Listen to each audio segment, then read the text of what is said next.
இந்த மாவட்டத்துல ஒரு அமைச்சர் இருக்கிறார், பக்கத்து மாவட்டத்துல ஒரு அமைச்சர் இருக்கிறார். காலையில அந்த அமைச்சரை பிடிப்பிடின்னு பிடிச்சிட்டேன். இவரை பிடிக்கணும், மனசு வர மாட்டேன். ஒன்னே ஒண்ணுதான் நான் கேட்கிறேன் இவர்கிட்ட. இதுக்கு முன்பு நீர்வளத்துறை இருந்தது, அதை ஏன் பிடிக்கிட்டாங்க? ஏன் பிடிக்கிட்டானா இந்த ஜாதியில போறது தேவைதான். நான் கேட்டேன், அப்போ ஒரே ஒரு தடுப்பணை கட்டியிருக்கலாம் பாலாத்துல. அவர் காலத்துல அமைச்சர் காலத்துல ஒரே ஒரு தடுப்பணை எங்கேயாவது கட்டியிருக்கலாம். பாலாத்துல எப்பயாவது வெள்ளம் மழை காலத்துல தண்ணி போகுது, அந்த தண்ணியை ஒரு தடுப்பணை கட்டினா கொஞ்சம் தண்ணி தேங்கி நீக்கும். தேங்கி நின்றுச்சுன்னா சுத்தி 20-30 கிலோமீட்டர்ல உங்க கிணத்துல தண்ணி இருக்கும், உங்க போர்ல தண்ணி இருக்கும், விவசாயம் பண்ணலாம், குடிக்கிற தண்ணி பயன்படுத்தலாம். இது அடிப்படை. இன்னைக்கு கூட கேட்கறதில்ல. இன்னைக்கு கூட அமைச்சர் தான் ஒரு தடுப்பணை. இதுதான் வளர்ச்சி திட்டங்கள், இதுதான் வேணும்.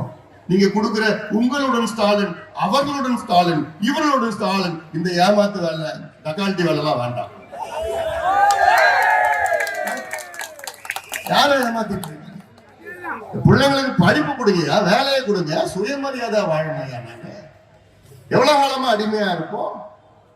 அதுக்காக தான் கேட்கிறேன், தமிழ்நாட்டை மீட்டெடுங்கள், திராவிட மாடலுக்கு விடை கொடுங்கள், தமிழகத்தை மீட்டு கேடுங்கள்.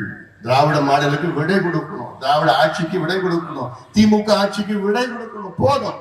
திராவிட மாடல் என்ன மாடல்? இது பழைய அம்பாசிடர் மாடல். இப்ப யார் அம்பாசிடர் வச்சிருக்கீங்களா? பழைய மாடலையா? பழைய மாடல் அது அம்பாசிடர் கார் வச்சுட்டு ஷோகேஸ் வச்சு தொடச்சு வச்சுட்டு இருக்கான் வீட்டுக்குள்ள. ஆனா ஸ்டார்ட் ஆகும். இதுதான் திராவிட மாடல். அதனால இந்த மாடல் போதும். புது மாடல், எங்க மாடல்ல ஆதரவு கொடுக்கணும். அதனால அதனால இதையெல்லாம் சொல்ல, அதுக்காக தான் நான் வந்திருக்கேன். உங்கள் உரிமை எல்லாம் திமுகவுக்கு விடை கொடுப்போம். அரசு ஊழியர்களும் ஆசிரியர்களும் இன்னைக்கு கோபமா இருக்கிறாங்க. நான் கூட பல கூட்டத்துல சொன்னேன், கடந்த சட்டமன்ற தேர்தலில் வீடு வீடா தெருவா திமுக ஆட்சிக்கு வர வேண்டும் என்று தெருவா பிரச்சாரம் பண்ணி திமுகவை வெற்றி பெற வைத்தது அரசு ஊழியர்களும் ஆசிரியர்களும். என்ன நினைச்சிட்டு வெற்றி பெற வச்சாங்க? இவங்க வந்தாங்கன்னா ஏதோ இவங்க கோரிக்கை நிறைவேற்றுவாங்க. வந்து 4.5 ஆண்டு காலத்துல ஏமாற்றம் பட்ட நாம போட்டுட்டார் ஸ்டாலின். அரசு ஊழியர்களும் ஆசிரியர்களும் இன்னைக்கு கோவத்துல தெருவில் தினமும் போராடிட்டு இருக்காங்க. எதுக்கு?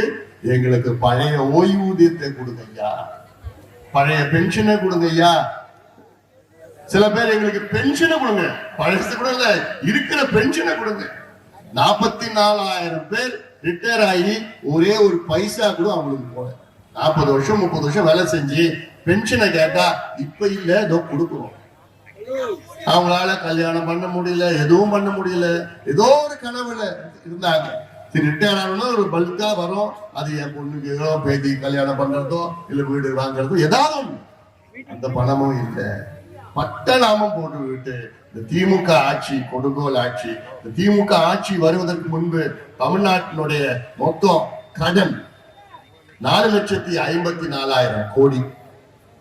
இன்னைக்கு தமிழ்நாடு அரசுடைய நேரடி கடன் 9,30,000 கோடி. அப்படியே கிட்டத்தட்ட 2 மடங்கு. அதாவது சுதந்திரம் விடுதலை அடைந்து 74 ஆண்டுகள், அதாவது 2021 நான் சொல்றேன், விடுதலை அடைந்து 74 ஆண்டுகள்ல தமிழ்நாட்டுடைய மொத்தம் கடன் 4,54,000 கோடி. இந்த 4.5 ஆண்டு காலத்துல அப்படியே 2 மடங்கு 9,30,000 கோடி. என்னையா பண்ணீங்க இந்த பணத்தை? என்னையா பண்ணீங்க? எங்கேயாவது இருக்கிறாயா? ஏதாவது ஒரு கட்டுமானம், ஏதாவது ஒரு வளர்ச்சி திட்டம், ஏதாவது ஒரு நீர்ப்பாச திட்டம், ஏதாவது ஒரு விவசாய திட்டம்? ஒன்றுமே கிடையாதுயா. பிளான் போட்டு கொள்ளடிக்கிறதே தொழில். இப்படி இவ்வளவு மோசமான ஆட்சி தமிழ்நாட்டு வரலாற்றிலே கிடையாது. இவ்வளவு மோசமான ஆட்சி இங்கே நடைபெற்றுக் கொண்டிருக்கிறது. சமூக நீதி என்று பேசுவதற்கு தகுதியற்ற திமுக. இனி திமுக யாராவது சமூக நீதி பத்தி பேசுக பார்க்கலாம். பேசுவதற்கு உங்களுக்கு எல்லாம் தகுதி இல்லையா?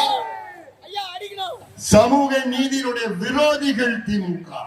டயா பூஸ்டர், சுகருடைய ரிமோட் கண்ட்ரோல் இனி உங்க கையில. அனைத்து மருந்து கடைகளிலும் கிடைக்கும். செய்திகளை உடனுக்குடன் தெரிந்து கொள்ள கீழ்கண்ட கேபிள் மற்றும் டிடிஎச் நெட்வொர்க்குகளில் எம்நாடு செய்தி தொலைக்காட்சியை காணுங்கள்.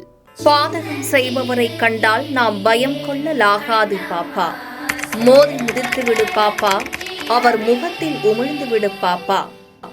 அண்மை செய்திகளை உடனுக்குடன் தெரிந்து கொள்ள இணைந்திருங்கள் எம்நாடு தொலைக்காட்சியுடன்.